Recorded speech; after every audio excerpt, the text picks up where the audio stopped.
Of this deception, Godfrey said not a word to Tartlet. What was the good of talking about it? Besides, his frivolous mind could not see more than 24 hours ahead. He was no longer thinking of the chances of escaping from the island which might offer. He no longer imagined that the future had great things in store for them. San Francisco was fading out of his recollection. He had no sweetheart waiting for him, no Uncle Will to return to. If at this end of the world he could only commence a course of lessons on dancing, his happiness would be complete, were it only with one pupil. If the professor dreamt not of immediate danger, such as to compromise his safety in this island, bare as it was, of wild beasts and savages, he was wrong. This very day his optimism was to be put to a rude test. About 4 o'clock in the afternoon Tartlet had gone, according to his custom, to collect some oysters and mussels on that part of the shore behind Flag Point, when Godfrey saw him coming back as fast as his legs could carry him to Will Tree. His hair stood on end round his temples. He looked like a man in flight, who dared not turn his head to the right or to the left. "What is the matter?" shouted Godfrey, not without alarm, running to meet his companion. There, answered Tartlet, pointing with his finger towards the narrow strip of sea visible to the north between the trees. "But what is it?" asked Godfrey, whose first movement was to run to the edge of the sequoias. "A canoe! A canoe! A canoe! A canoe!" "Yes, savages, quite a fleet of savages, cannibals perhaps." Godfrey looked in the direction pointed out. It was not a fleet, as the distracted Tartlet had said, but he was only mistaken about the quantity. In fact, there was a small vessel gliding through the water, now very calm, about half a mile from the coast, so as to double Flag Point. "And why should they be cannibals?" asked Godfrey, turning towards the professor. "Because in Crusoe Islands," answered Tartlet, "there are always cannibals who arrive sooner or later." "Is it not a boat from some merchant ship?" "From a ship?" "Yes, from a steamer which passed here yesterday afternoon in sight of our island." "And you said nothing to me about it," exclaimed Tartlet, lifting his hands to the sky. "What good should I have done?" asked Godfrey. "Besides, I thought that the vessel had disappeared, but that boat might belong to her. Let us go and see." Godfrey ran rapidly back to Will Tree, and seizing his glass, returned to the edge of the trees. He then examined with extreme attention the little vessel, which would ere then have perceived the flag on Flag Point as it fluttered in the breeze. The glass fell from his hands. "Savages, yes, they are really savages," he exclaimed. Tartlet felt his knees knock together, and a tremor of fright ran through his body. It was a vessel manned by savages which Godfrey saw approaching the island. Built like a Polynesian canoe, she carried a large sail of woven bamboo. An outrigger on the weather side kept her from capsizing as she heeled down to the wind. Godfrey easily distinguished the build of the vessel. She was a proa, and this would indicate that Fina Island was not far from Malaysia. But they were not Malays on board, they were half-naked blacks, and there were about a dozen of them. The danger of being found was thus great. Godfrey regretted that he had hoisted the flag, which had not been seen by the ship, but would be by these black fellows. To take it down now would be too late.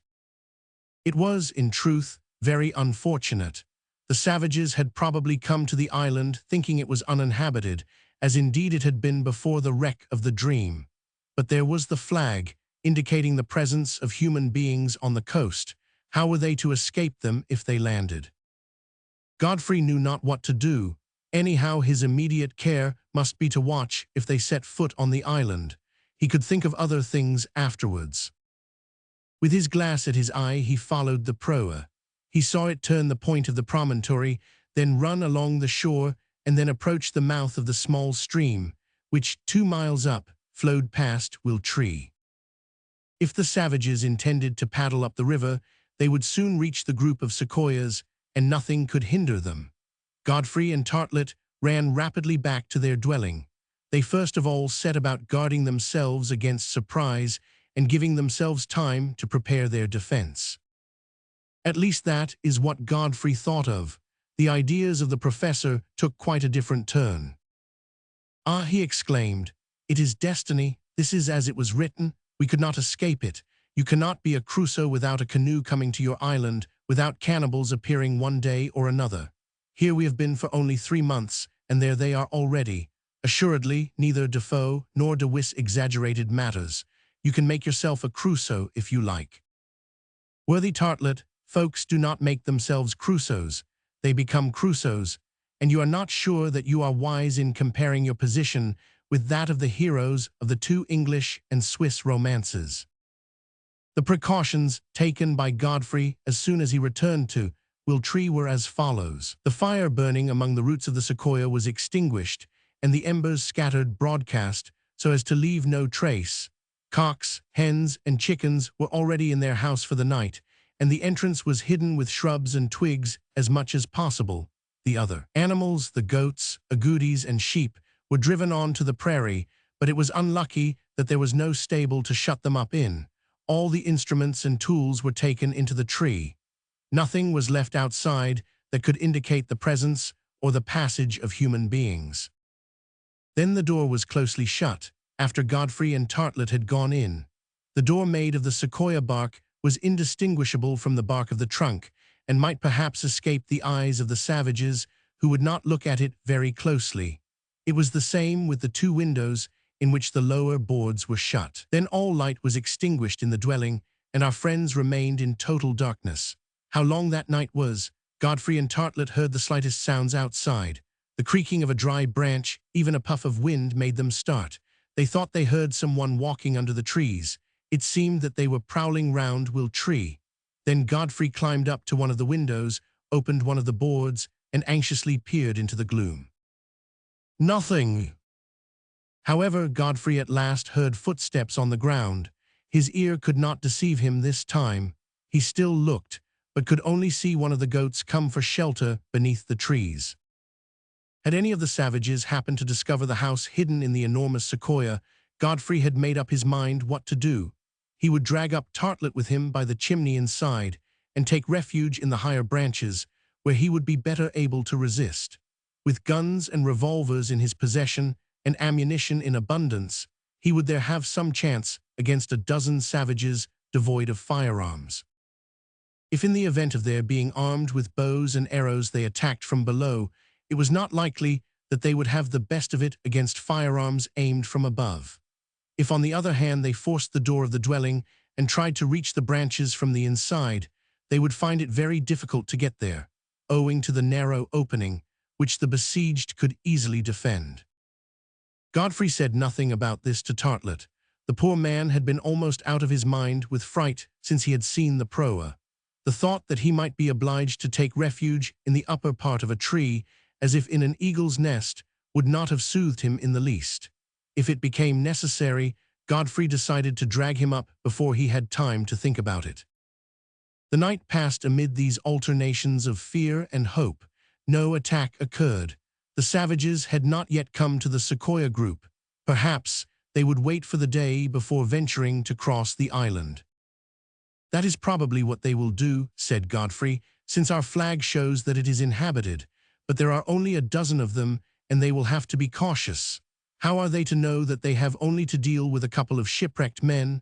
No, they will risk nothing except by daylight, at least if they are going to stop." "Supposing they go away when the daylight comes," answered Tartlet. "Go away? Why should they have come to Fena Island for one night?" "I do not know," replied the professor, who in his terror could only explain the arrival of the blacks by supposing that they had come to feed on human flesh. "Anyhow," continued Godfrey, "tomorrow morning, if they have not come to Wiltshire, we will go out and reconnoiter." "Wait."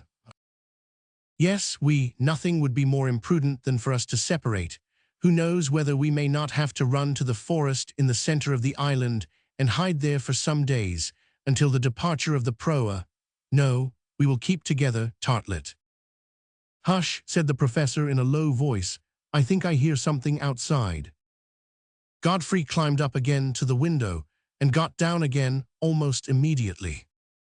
"No," he said, "nothing suspicious. It is only our cattle coming back to the wood." "Hunted, perhaps," exclaimed Tartlet. "They seem very quiet then," replied Godfrey. "I fancy they have only come in search of shelter against the morning dew." "Ah," murmured Tartlet in so piteous a tone that Godfrey could hardly help laughing. "These things could not happen at your uncle's place in Montgomery Street."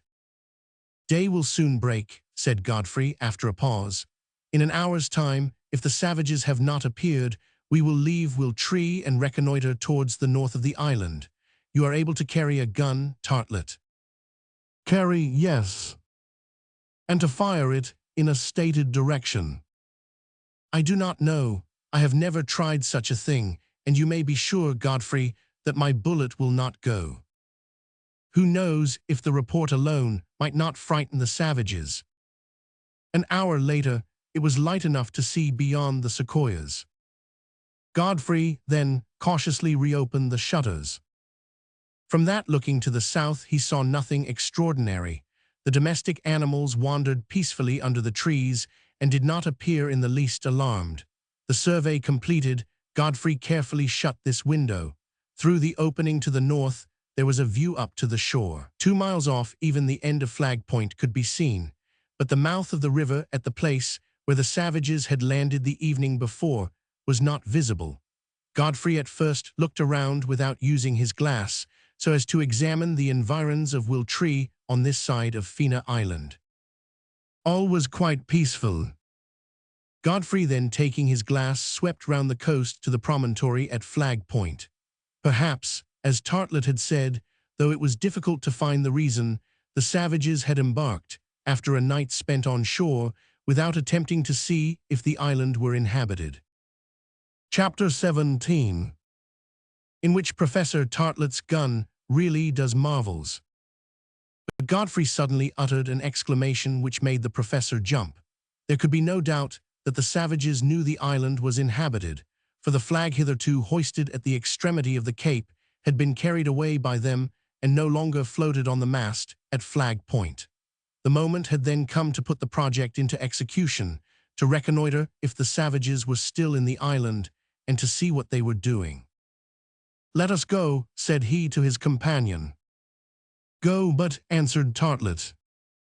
"Would you rather stay here?" "With you, Godfrey, yes." "No, alone." "Alone, never." "Come along then." Tartlet, thoroughly understanding that Godfrey would not alter his decision, resolved to accompany him. He had not courage enough to stay behind at Will Tree. Before starting, Godfrey assured himself that the firearms were ready for action. The 2 guns were loaded, and one passed into the hands of the professor, who seemed as much embarrassed with it as might have been a savage of Paumotu. He also hung one of the hunting knives to his belt, to which he had already attached his cartridge pouch. The thought had occurred to him to also take his fiddle, imagining perhaps that they would be sensible to the charm of its squeaking, of which all the talent of a virtuoso could not conceal the harshness. Godfrey had some trouble in getting him to abandon this idea, which was as ridiculous as it was impracticable. It was now 6 o'clock in the morning. The summits of the sequoias were glowing in the first rays of the sun. Godfrey opened the door, he stepped outside, he scanned the group of trees. Complete solitude. The animals had returned to the prairie. There they were, tranquilly browsing, about a quarter of a mile away. Nothing about them denoted the least uneasiness. Godfrey made a sign to Tartlet to join him. The professor, as clumsy as could be in his fighting harness, followed, not without some hesitation.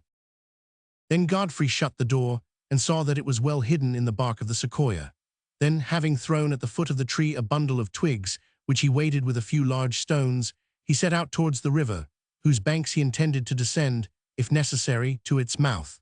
Tartlet followed him, not without giving before each of his steps an uneasy stare, completely round him up to the very limits of the horizon, but the fear of being left alone impelled him to advance. Arrived at the edge of the group of trees, Godfrey stopped. Taking his glasses from their case, he scanned with extreme attention all that part of the coast between the Flag Point promontory and the northeast angle of the island. Not a living being showed itself, not a single smoke wreath was rising in the air. The end of the cape was equally deserted, but they would there doubtless find numberless footprints freshly made. As for the mast, Godfrey had not been deceived. If the staff still rose above the last rock on the cape, it was bereft of its flag. Evidently, the savages, after coming to the place, had gone off with the red cloth which had excited their covetousness, and had regained their boat at the mouth of the river. Godfrey then turned off so as to examine the western shore. It was nothing but a vast desert from Flag Point right away beyond the curve of Dream Bay. No boat of any kind appeared on the surface of the sea. If the savages had taken to their proa, it only could be concluded that they were hugging the coast, sheltered by the rocks, and so closely that they could not be seen. However, Godfrey could not and would not remain in doubt. He was determined to ascertain, yes or no, if the proa had definitely left the island. To do this, it was necessary to visit the spot where the savages had landed the night before, that is to say, the narrow creek at the mouth of the river. This he immediately attempted. The borders of the small watercourse were shaded by occasional clumps of trees encircled by shrubs, for a distance of about 2 miles. Beyond that, for some 500 or 600 yards down to the sea, the river ran between naked banks. This state of affairs enabled him to approach close to the landing place without being perceived. It might be, however, that the savages had ascended the stream, and to be prepared for this eventuality, the advance had to be made with extreme caution. Godfrey, however, thought, not without reason, that at this early hour the savages, fatigued by their long voyage, would not have quitted their anchorage. Perhaps they were still sleeping either in their canoe or on land, in which case it would be seen if they could not be surprised. This idea was acted upon at once. It was important that they should get on quickly. In such circumstances, the advantage is generally gained at the outset. The firearms were again examined, the revolvers were carefully looked at, and then Godfrey and Tartlet commenced the descent of the left bank of the river in Indian file. All around was quiet. Flocks of birds flew from one bank to the other, pursuing each other among the higher branches without showing any uneasiness. Godfrey went first, but it can easily be believed that his companion found the attempt to cover step rather tiring. Moving from one tree to another, they advanced towards the shore without risk of discovery. Here the clumps of bushes hid them from the opposite bank. There even their heads disappeared amid the luxurious vegetation. But no matter where they were, an arrow from a bow or a stone from a sling might at any moment reach them, and so they had to be constantly on their guard. However, in spite of the recommendations which were addressed to him, Tartlet, tripping against an occasional stump, had 2 or 3 falls which might have complicated matters. Godfrey was beginning to regret having brought such a clumsy assistant. Indeed, the poor man could not be much help to him. Doubtless he would have been worth more left behind at Will Tree, or, if he would not consent to that, hidden away in some nook in the forest. But it was too late. An hour after he had left the sequoia group, Godfrey and his companion had come a mile, only a mile, for the path was not easy beneath the high vegetation and between the luxuriant shrubs. Neither one nor the other of our friends had seen anything suspicious. Hereabouts the trees thinned out for about 100 yards or less. The river ran between naked banks. The country round was barer. Godfrey stopped. He carefully observed the prairie to the right and left of the stream. Still there was nothing to disquiet him, nothing to indicate the approach of savages. It is true that as they could not but believe the island inhabited, they would not advance without precaution. In fact, they would be as careful in ascending the little river as Godfrey was in descending it. It was to be supposed, therefore, that if they were prowling about the neighborhood, they would also profit by the shelter of the trees or the high bushes of mastics and myrtles which formed such an excellent screen. It was a curious, though very natural circumstance that, the farther they advanced, Tartlet, perceiving no enemy, little by little lost his terror, and began to speak with scorn of those cannibal laughing-stocks. Godfrey, on the contrary, became more anxious, and it was with greater precaution than ever that he crossed the open space and regained the shadow of the trees. Another hour led them to the place where the banks, beginning to feel the effects of the sea's vicinity, were only bordered with stunted shrubs or sparse grasses. Under these circumstances, it was difficult to keep hidden, or rather impossible to proceed, without crawling along the ground. This is what Godfrey did, and also what he advised Tartlet to do. "There are not any savages, there are not any cannibals, they have all gone," said the professor. "There are," answered Godfrey quickly in a low voice. "They ought to be here. Down, Tartlet, get down, be ready to fire, but don't do so till I tell you." Godfrey had said these words in such a tone of authority that the professor, feeling his limbs give way under him, had no difficulty in at once assuming the required position. And he did well. In fact, it was not without reason that Godfrey had spoken as he had. From the spot which they then occupied, they could see neither the shore nor the place where the river entered the sea. A small spur of hills shut out the view about 100 yards ahead, but above this near horizon, a dense smoke was rising straight in the air. Godfrey, stretched at full length in the grass, with his finger on the trigger of his musket, kept looking towards the coast. "This smoke," he said, "is it not of the same kind that I have already seen twice before? Should I conclude that savages have previously landed on the north and south of the island, and that the smoke came from fires lighted by them? But no, that is not possible, for I found no cinders, nor traces of a fireplace, nor embers. Ah, this time I'll know the reason of it."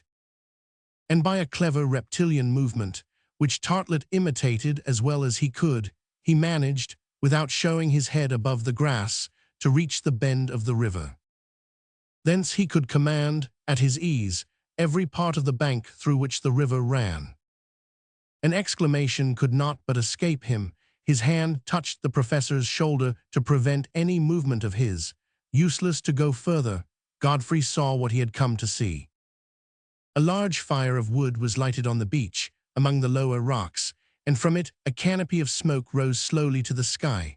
Around the fire, feeding it with fresh armfuls of wood, of which they had made a heap, went and came the savages who had landed the evening before. Their canoe was moored to a large stone, and lifted by the rising tide, oscillated on the ripples of the shore. Godfrey could distinguish all that was passing on the sands without using his glasses. He was not more than 200 yards from the fire, and he could even hear it crackling. He immediately perceived that he need fear no surprise from the rear, for all the blacks he had counted in the proa were in the group. 10 out of the 12 were occupied in looking after the fire and sticking stakes in the ground, with the evident intention of rigging up a spit in the Polynesian manner. An 11th, who appeared to be the chief, was walking along the beach, and constantly turning his glances towards the interior of the island, as if he were afraid of an attack. Godfrey recognized, as a piece of finery on his shoulders, the red stuff of his flag. The 12th savage was stretched on the ground, tied tightly to a post. Godfrey recognized at once the fate in store for the wretched man. The spit was for him, the fire was to roast him at. Tartlet had not been mistaken when, the previous evening, he had spoken of these folks as cannibals. It must be admitted that neither was he mistaken in saying that the adventures of Crusoe's, real or imaginary, were all copied one from the other. Most certainly Godfrey and he did then find themselves in the same position as the hero of Daniel Defoe when the savages landed on his island. They were to assist, without doubt, at the same scene of cannibalism. Godfrey decided to act as this hero did. He would not permit the massacre of the prisoner for which the stomachs of the cannibals were waiting. He was well armed. His 2 muskets, 4 shots, his 2 revolvers, a dozen shots, could easily settle these 11 rascals, whom the mere report of one of the firearms might perhaps be sufficient to scatter. Having taken his decision, he coolly waited for the moment to interfere like a thunderclap. He had not long to wait. 20 minutes had barely elapsed when the chief approached the fire. Then, by a gesture, he pointed out the prisoner to the savages who were expecting his orders. Godfrey rose. Tartlet, without knowing why, followed the example. He did not even comprehend where his companion was going, for he had said nothing to him of his plans. Godfrey imagined, evidently, that at sight of him the savages would make some movement, perhaps to rush to their boat, perhaps to rush at him. They did nothing. It did not even seem as though they saw him, but at this moment the chief made a significant gesture. 3 of his companions went towards the prisoner, unloosed him, and forced him near the fire. He was still a young man, who, feeling that his last hour had come, resisted with all his might. Assuredly, if he could, he would sell his life dearly.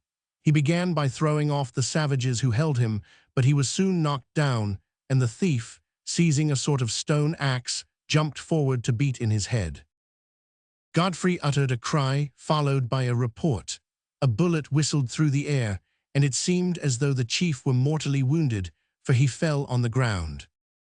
At the report, the savages, surprised as though they had never heard the sound of firearms, stopped. At the sight of Godfrey, those who held the prisoner instantly released him.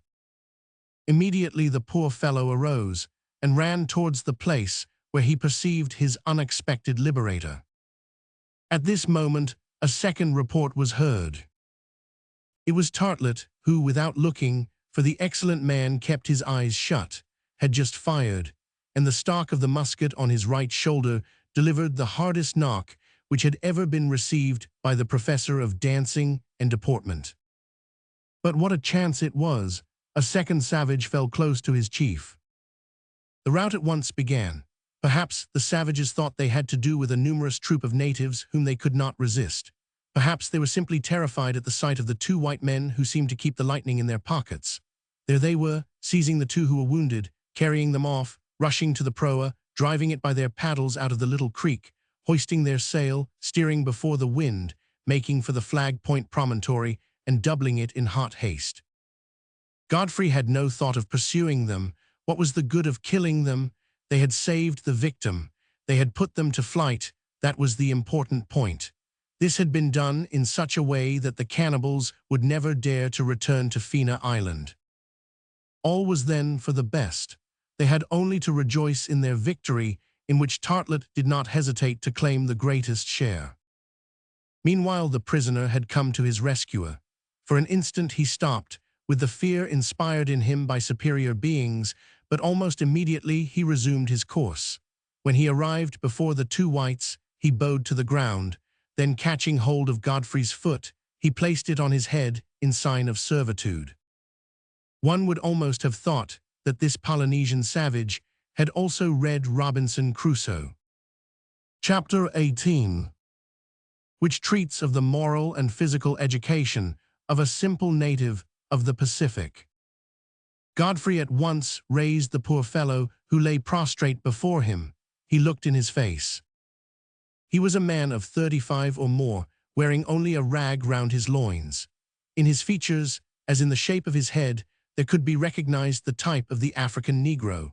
It was not possible to confound him with the debased wretches of the Polynesian islands, who, with their depressed crania and elongated arms, approached so strangely to the monkey.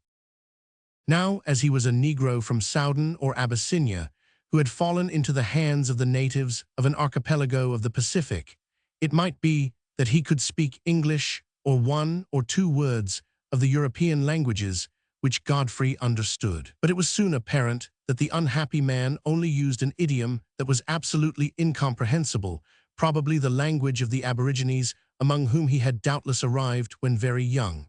In fact, Godfrey had immediately interrogated him in English and had obtained no reply. He then made him understand by signs, not without difficulty, that he would like to know his name. After many fruitless essays, the Negro, who had a very intelligent and even honest face, replied to the demand which was made of him in a single word. "Kerfanatu." "Kerfanatu," exclaimed Tartlet. "Do you hear the name? I propose that we call him Wednesday, for today is Wednesday, and that is what they always do in these Crusoe Islands. is he to be allowed to call himself Caerphonatu? If that is his name, said Godfrey, why should he not keep it?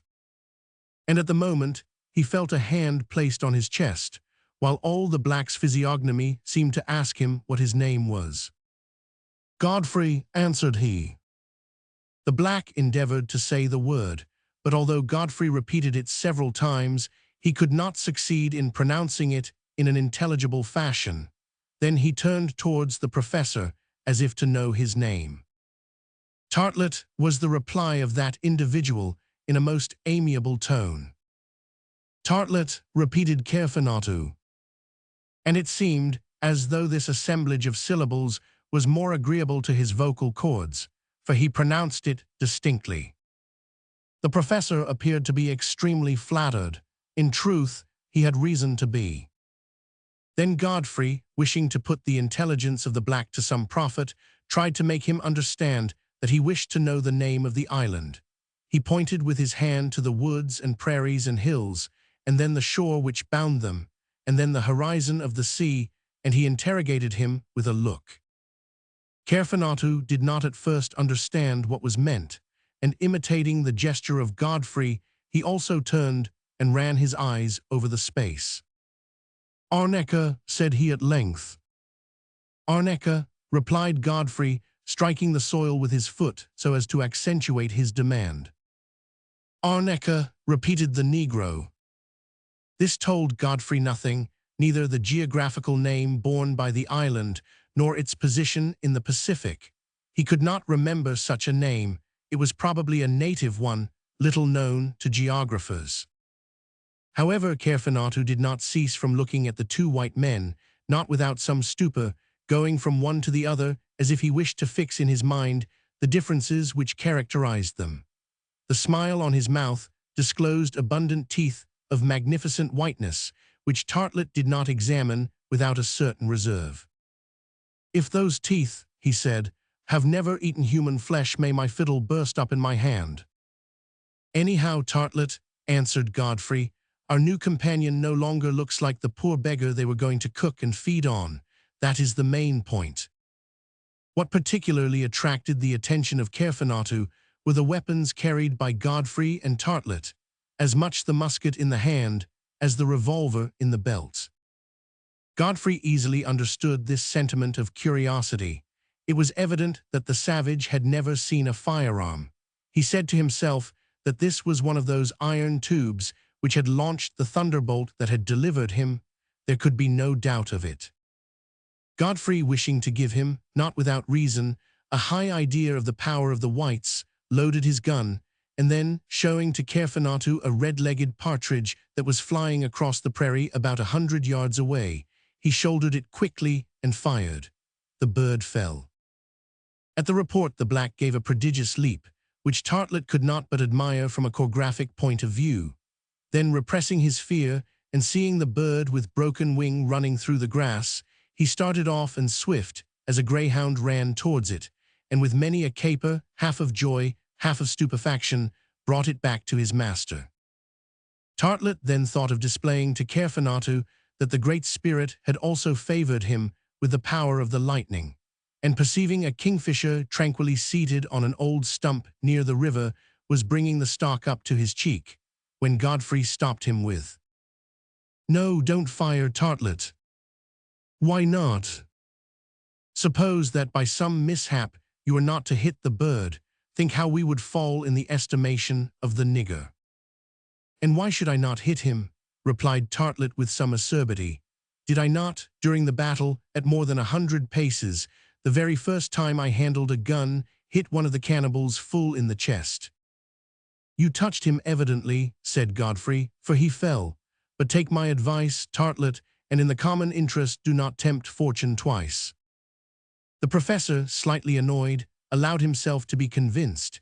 He threw the gun on to his shoulder with a swagger, and both our heroes, followed by Caerphonatu, returned to Wiltree. There the new guest of Fina Island met with quite a surprise in the habitation so happily contrived in the lower part of the sequoia. First he had to be shown, by using them while he looked on, the use of the tools, instruments, and utensils. It was obvious that Kerfenatu belonged to, or had lived amongst savages in the lowest rank of the human scale, for fire itself seemed to be unknown to him. He could not understand why the pot did not take fire when they put it on the blazing wood. He would have hurried away from it, to the great displeasure of Tartlet, who was watching the different phases of the cooking of the soup. At a mirror, which was held out to him, he betrayed consummate astonishment. He turned round, and turned it round to see if he himself were not behind it. "The fellow is hardly a monkey," exclaimed the professor with a disdainful grimace. "No, Tartlet," answered Godfrey, "he is more than a monkey, for his looks behind the mirror show good reasoning power." "Well, I will admit that he is not a monkey," said Tartlet, shaking his head as if only half convinced, "but we shall see if such a being can be of any good to us." "I am sure he will be," replied Godfrey. In any case, Kerfenatu showed himself quite at home with the food placed before him. He first tore it apart, and then tasted it, and then I believe that the whole breakfast of which they partook, the agouti soup, the partridge killed by Godfrey, and the shoulder of mutton with camas and yamf roots, would hardly have sufficed to calm the hunger which devoured him. "The poor fellow has got a good appetite," said Godfrey. "Yes," responded Tartlet, "and we shall have to keep a watch on his cannibal instinct." "Well, Tartlet, we shall make him get over the taste of human flesh, if he ever had it." "I would not swear that," replied the professor. "It appears that once they have acquired this taste." While they were talking, Kerfenatu was listening with extreme attention. His eyes sparkled with intelligence. One could see that he understood what was being said in his presence. He then spoke with extreme volubility, but it was only a succession of onomatopoeias devoid of sense, of harsh interjections with an O predominant, as in the majority of Polynesian idioms. Whatever the Negro was, he was a new companion.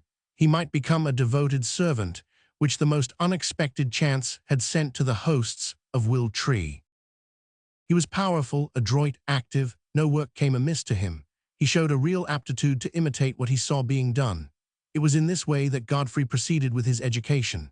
The care of the domestic animals, the collection of the roots and fruits, the cutting up of the sheep or agoutis, which were to serve for food for the day, the fabrication of a sort of cider they extracted from the wild manzanilla apples. He acquitted himself well in all these tasks, after having seen them done.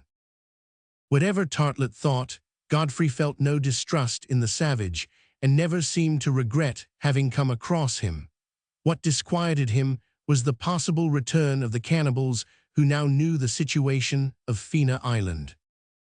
From the first, a bed had been reserved for Kerfenatu in the room at Will Tree, but generally, unless it was raining, he preferred to sleep outside in some hole in the tree, as though he were on guard over the house. During the fortnight which followed his arrival on the island, Kerfenatu many times accompanied Godfrey on his shooting excursions. His surprise was always extreme when he saw the game fall hit at such a distance, but in his character of retriever, he showed a dash and daring which no obstacles, hedge or bush or stream could stop. Gradually, Godfrey became greatly attached to this Negro.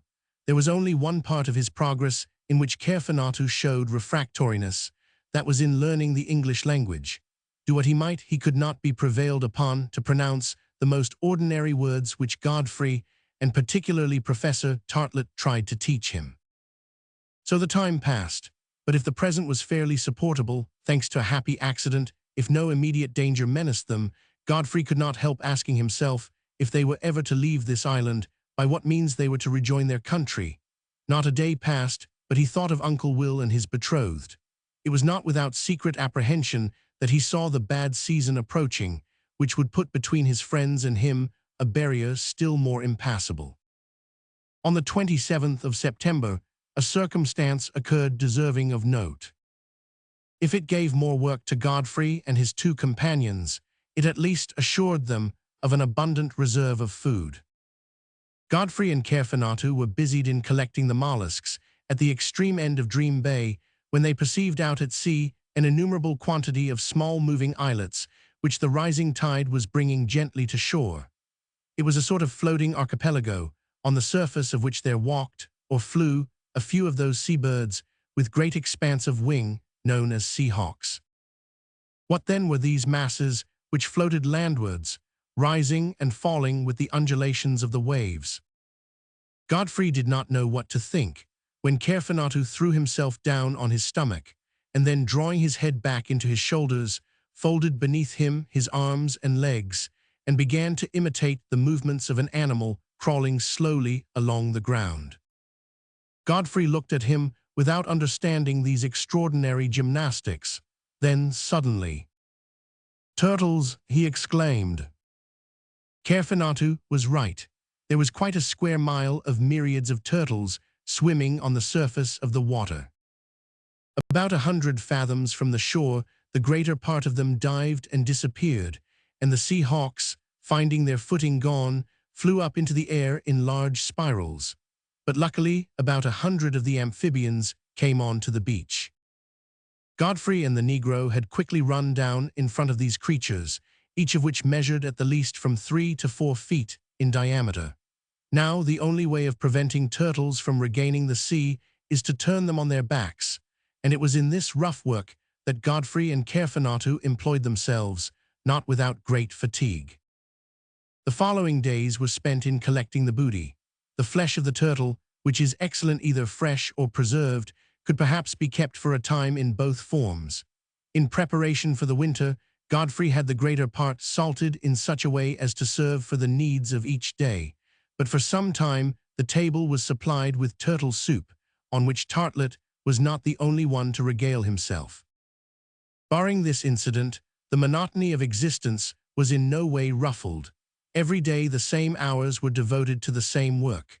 Would not the life become still more depressing when the winter season would oblige Godfrey and his companions to shut themselves up in Will Tree? Godfrey could not think of it without anxiety, but what could he do? Meanwhile he continued the exploration of the island, and all the time not occupied with more pressing tasks he spent in roaming about with his gun. Generally Caerphonatu accompanied him, Tartlet remaining behind at the dwelling. Decidedly he was no hunter, although his first shot had been a master stroke.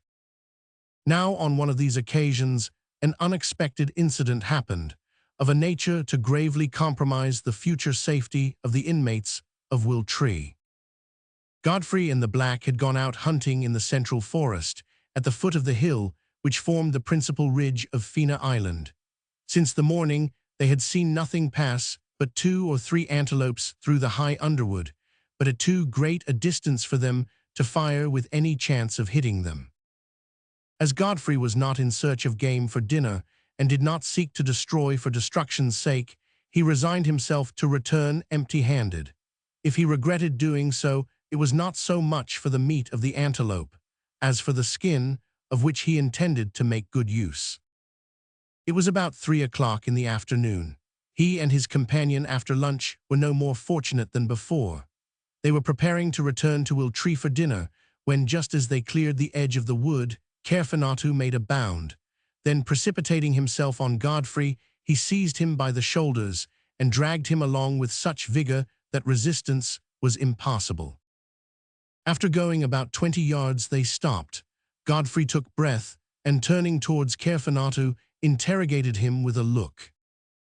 The Black, exceedingly frightened, stretched out his hand towards an animal which was standing motionless about 50 yards off. It was a grizzly bear, whose paws held the trunk of a tree, and who was swaying his big head up and down as if he were going to rush at the 2 hunters. Immediately, without pausing to think, Godfrey loaded his gun and fired before Caerphonatu could hinder him. Was the enormous plantigrade hit by the bullet? Probably. Was he killed? They could not be sure, but his paws unclasped, and he rolled at the foot of the tree. Delay was dangerous. A struggle with so formidable an animal might have the worst results. In the forests of California, the pursuit of the grizzly is fraught with the greatest danger, even to professional hunters of the beast. And so the Black seized Godfrey by the arms to drag him away in the direction of Will Tree, and Godfrey, understanding that he could not be too cautious, made no resistance. Chapter 19, in which the situation, already gravely compromised, becomes more and more complicated. The presence of a formidable wild beast in Fina Island was, it must be confessed, calculated to make our friends think the worst of the ill fortune which had fallen on them. Godfrey, perhaps he was wrong, did not consider that he ought to hide from Tartlet what had passed. "A bear!" screamed the professor, looking round him with a bewildered glare, as if the environs of Wiltree were being assailed by a herd of wild beasts. "Why a bear? Up to now we had not even got a bear in our island. If there is one, there may be many, and even numbers of other ferocious beasts, jaguars, panthers, tigers, hyenas, lions." Tartlet already beheld Fina Island, given over to quite a menagerie, escaped from their cages. Godfrey answered that there was no need for him to exaggerate. He had seen one bear, that was certain. Why one of these animals had never been seen before in his wanderings on the island he could not explain, and it was indeed inexplicable. But to conclude from this that wild animals of all kinds were prowling in the woods and prairies was to go too far. Nevertheless, they would have to be cautious and never go out unarmed. Unhappy Tartlet! From this day there commenced for him an existence of anxieties, emotions, alarms, and irrational terrors, which gave him nostalgia for his native land in a most acute form.